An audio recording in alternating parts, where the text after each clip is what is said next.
Hey, Amy. It's Angela. I did um, a typed message for your running video, but I thought I would kind of do a response video about your running because I know you asked if running with your arms crossed is normal.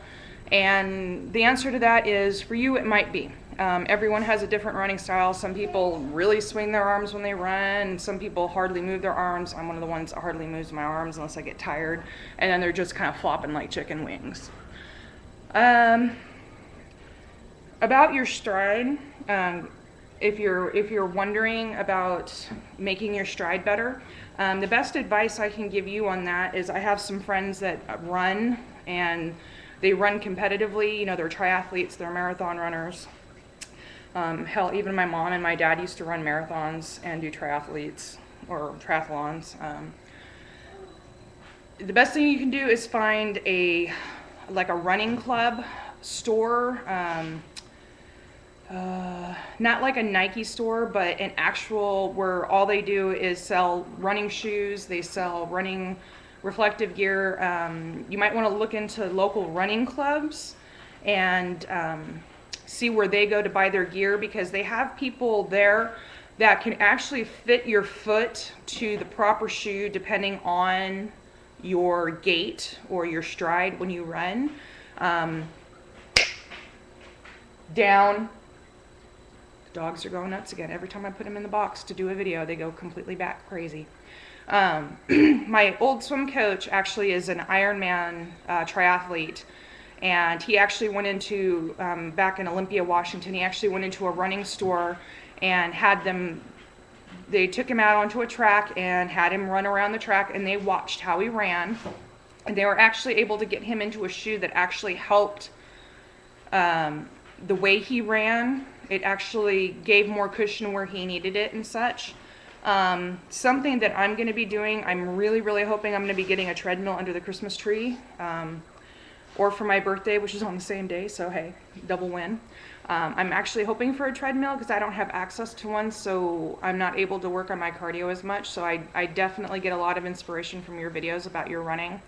And it is so awesome that you're almost at under a 12-minute mile. Lord knows what my mile is going to be when I actually get onto a treadmill and actually do a mile fit test. That should be festive. Hopefully I won't die. But a couple of my friends that run, and they run marathons, so they run the full, 26 miles or whatever, and they do it in these. These are those weird shoes that you see people wear. The Vibram 5-finger shoes. Do not be put off by intimidators like those FIFA or whatever nasty ones you get at the mall.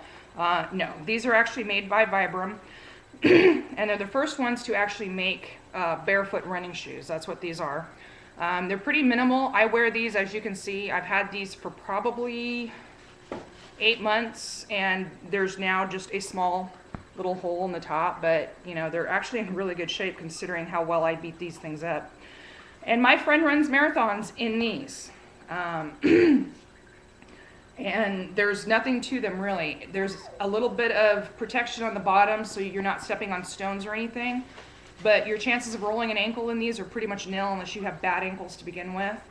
If you have plantar fasciitis, you cannot use these, but if you don't have a whole lot of foot problems, you might want to check these out.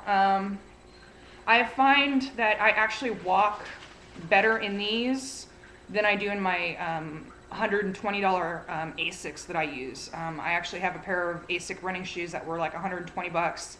I have another pair of Asics that I use when I do my my P90X workouts because I need the extra cushion just because I'm jumping around and stuff. And those ones, the cross trainers, were over $100 too. I think these were like 80 bucks. And what I did is I went to REI and I tried them on because they're way different sizing. I wear a size 41, so yeah, that's the kind of sizing that they do. And you can get your foot measured, you can try them on, and they have a couple different varieties, but I highly recommend going to the Vibram website to order them if you do choose to do that, because there's a lot more color choices than what REI has. Matter of fact, REI has very little in the namesake of color choices and foot sizes. Hi, Bubba. I see you got hold of the tissue box. But yes, so these are the ones that my friend runs in. I don't run in these ones, I walk in these ones. But I did buy, and I am kind of flexible, but these are my new pair that will be under the tree that Santa brought me. And I know Vibram was running a special, and I think these ones were like 30% off or something. But these are a little bit more tennis shoe style, kind of, because some people like that. And again, the bottoms, you know, there's not much to these. I mean, I can literally roll this thing up into a ball. These are a little bit more expensive. I think these ones were about $100. But these are what, when I get my treadmill, these are what I plan on running in it on. And the difference between running in these and running in regular tennis shoes is that in regular tennis shoes, you strike with your heel first, and actually the human foot is designed to run this way, to land on this part of the foot first. It's actually not meant to land on your heel. Landing on your heel actually causes a lot of knee and hip pain, and in my case, that's bad because of my bad back. So, you know, it's something worth looking into, especially if you're going to get serious about running. I'm actually thinking about getting back into triathlons, so I'm not going to get real serious about running, but I have to get a little bit more serious about it because, as you know, running is a big, you know, it's the last leg of the triathlon. Swimming and biking I have no problem with. I'm not worried about those, but the running part. But yeah, so I run in Vibrams, or I will be running in Vibrams. The key to these, and my friend who runs marathons in these, learned the hard way, is if you are going to run in these, you must train up. That does not mean get on the treadmill and run the fastest mile you can in these, because you will injure yourself. Because this changes how your stride is and how you land on your feet, you can injure your Achilles tendon, you can injure your calf muscles. So train up in them, meaning walk in them first and then start jogging and then start running. But I am so proud of you, Amy, I cannot tell you. It is fabulous to see how well you're doing and how hard you're training. Makes me feel like kind of like a slacker because I have been kind of slacking off the past week or so with my P90X working out. As you can see, I'm in my outfit, and as soon as they're done watching their little video and tearing up a tissue box, it will be NAP time, and I will actually be able to get my workout in. So I'm proud of you, Amy.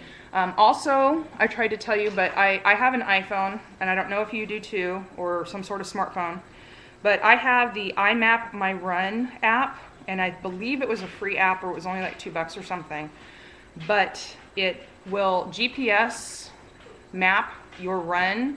It'll tell you how far you went, how long it took you, and it'll actually show you on a GPS so you can run the same one, or you know, you can do different routes and see how long these routes are. My friend uses it, and it's actually a pretty cool app. And then I have somewhere on here, I have so many apps it's kind of scary. I have another one for the Couch to 5K. I know there's a few of us that are actually doing it. I think PETA Girl's doing it, and I think Candace, who just had her surgery, will start doing it, hopefully. But our goal is to, in 2013, September of 2013, go down to Disneyland in California and do the half mile, or not the half mile, the half marathon, which is 13.3 miles, I think. And just for finishing the race, you get a huge Donald Duck medal. Erin Akey, I think, on Facebook, she was actually at the OH event in New Orleans and actually had her medal and told us about that. And Candace and I were like, I want a medal. So we're going to do this not just to get physically fit, but yeah, we're doing it for the bling. We want the Donald Duck medal. I don't know if they do the full marathon at Disneyland, but you know, that would be something to kind of work towards too. So I wish you the best of luck, girl. Keep up all the hard work, and hopefully I will have a treadmill on Christmas morning, and I'll join you, and PETA Girl, and all the others that are training up for the Couch to 5K. And I know a bunch of us live in different cities, but you know, maybe we can sign up for a. Now he's touching the DVD player. No. Yeah. So I better go before my 1-year-old wrecks the DVD player. So I wish you the best of luck, girl. Keep up the hard work, and you will get a sub 12-minute mile. Don't worry about it. It will come because you've been training hard for it. Bye, girl.